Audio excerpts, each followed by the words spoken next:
হয় সংশোধন নতুবা নির্বাচন।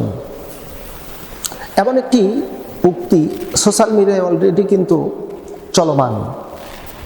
আল্লামা মামুনুল হক তিনি একটা বিবৃতি দিয়েছেন, হয়তো সংশোধন নয়তো নির্বাচন। কথাটা কেন বলতেছেন, কি জন্য বলতেছেন? আসলে আমরা এই বিষয় নিয়ে একটু আলোচনা করি, তাৎপর্য করি, আসলে কথাটা আল্লামা মামুনুল হক কেন বললেন। ঢাকা 13 আসন জাতীয় নির্বাচনের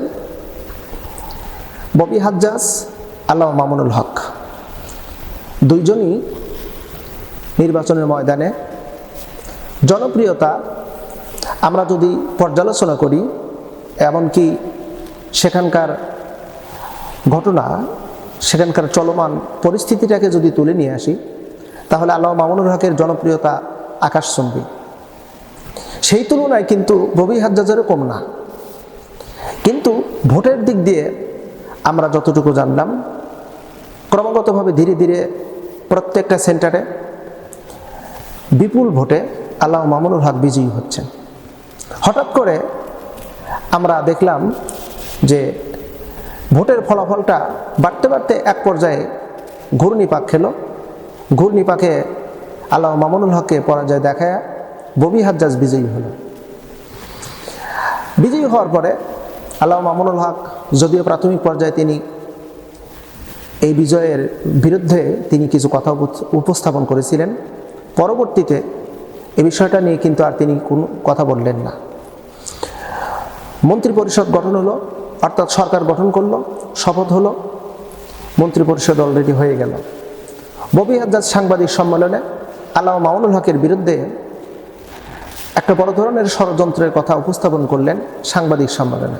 আল্লামা মামুনুল হকের বিরুদ্ধে মামলা করবে, তাকে প্রধান আসামি করে অ্যাটেম্প টু মার্ডার, এমনকি মার্ডার হত্যাযজ্ঞর মামলায় আল্লামা মামুনুল হককে প্রধান আসামি করে বাংলাদেশ খেলাফত মজলিসের অর্থাৎ 13 আসনে যারা আল্লামা মামুনুল হকের যারা কর্মী ছিল তাদেরকে তাদেরকে সহকারে একটা মামলা প্রস্তুতি, এই কথাটা যখন ঘোষণা দিয়েছে, ঠিক তখনই আল্লামা মামুনুল হক তিনি বারবার পদক্ষেপ নিচ্ছেন।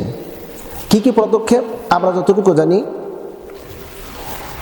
তিনি ববি হাজ্জাজের কথার উল্টো কিছু জবাব দিয়েছেন। কি কি জবাব দিয়েছেন সে ব্যাপারে আমরা সকলে অবগত আছি। কি কি বিষয়, আসলে আমরা এই বিষয়টা নিয়ে আলোচনা পর্যালোচনা করি। আল্লামা মামুনুল হক ববি হাজ্জাজের কথার জবাব দিলেন, যেই ঘটনাকে কেন্দ্র করে আল্লামা মামুনুল হককে আসামি দেওয়া হবে, আল্লামা মামুনুল হক তিনি নিজে উপস্থাপন করলেন যে জুলাই যোদ্ধা, এমনকি তিনি আমার কর্মী, তিনি রিকশা প্রতীকের নির্বাচনী প্রচারণা করেছেন, কাজ করেছেন। নির্বাচনের দিন আর্মিরা প্রত্যেকটা সেন্টারে টহল দিয়েছেন, পরিদর্শন করেছেন। বিশৃঙ্খলার কারণে সেই সময় আর্মিরা একটা পদক্ষেপ নেন। সেই পদক্ষেপটা নিতে গিয়ে লাঠিচার্জ করা হয়।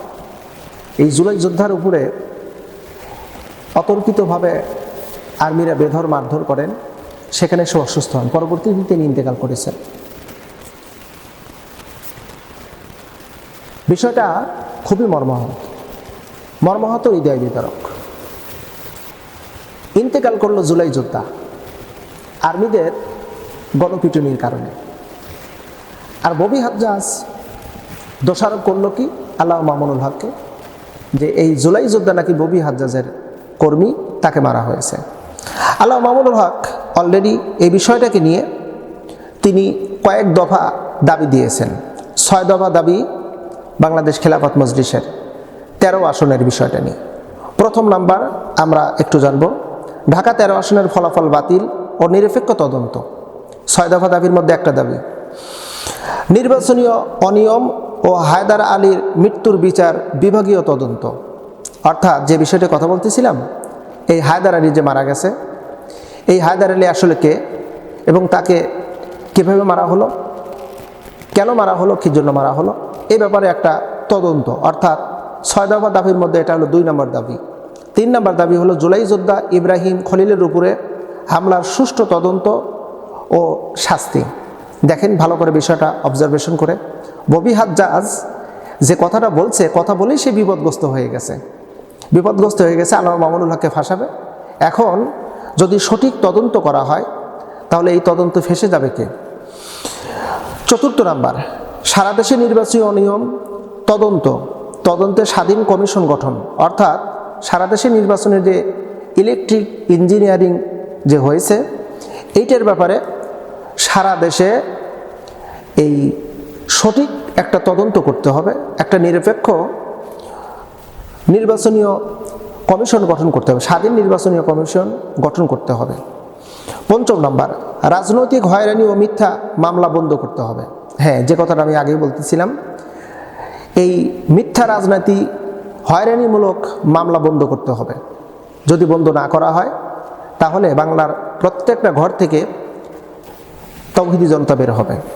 কারণ আমরা আর মিথ্যা হয়রানি মামলার শিকার হতে চাই না, অনেক হয়েছি, নতুন করে আর কোনো মামলার স্বীকারোক্তি আমরা হতে চাই না। হ্যাঁ, যদি কেউ অন্যায় করে সেক্ষেত্রে তার এক বিন্দু পরিমাণ ছাড় নেই, আইন আছে, আদালত আছে, বিচার হোক, কিন্তু অন্যায়ভাবে কারোর উপরে আক্রমণ করা যাবে না।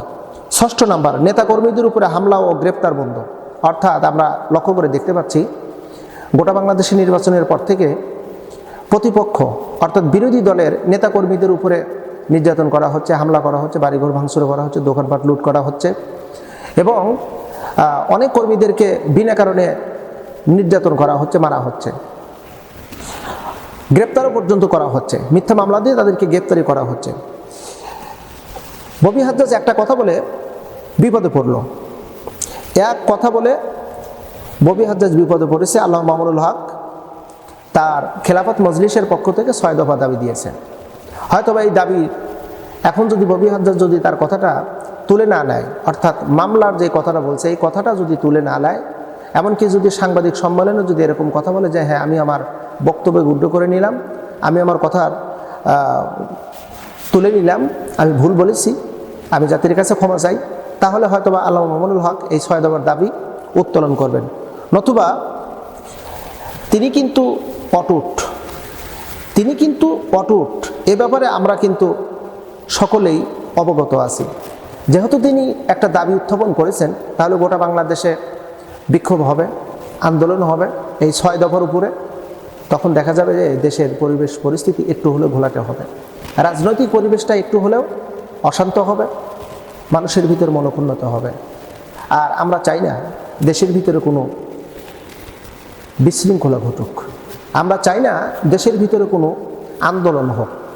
যেভাবেই হোক নির্বাচনটা হয়ে গেছে, সরকার গঠন হয়ে গেছে, আমরা চাই আপনারা একে অপরে সকলের সহযোগিতায় দেশটাকে পুনর্গঠন করি এবং শান্তিপূর্ণ একটু দেশ আমরা তৈরি করি, যে দেশের ভিতরে সবার বাক স্বাধীনতা থাকবে, সবাই ইনসাফ হবে, ইনসাফ থেকে কেউ দূরে থাকবে না।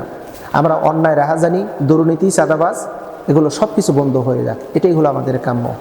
প্রিয় বন্ধুরা, আল্লামা মামুনুল হকের কথার সাথে আমিও একমত, আশা করি আপনিও একমত হবেন।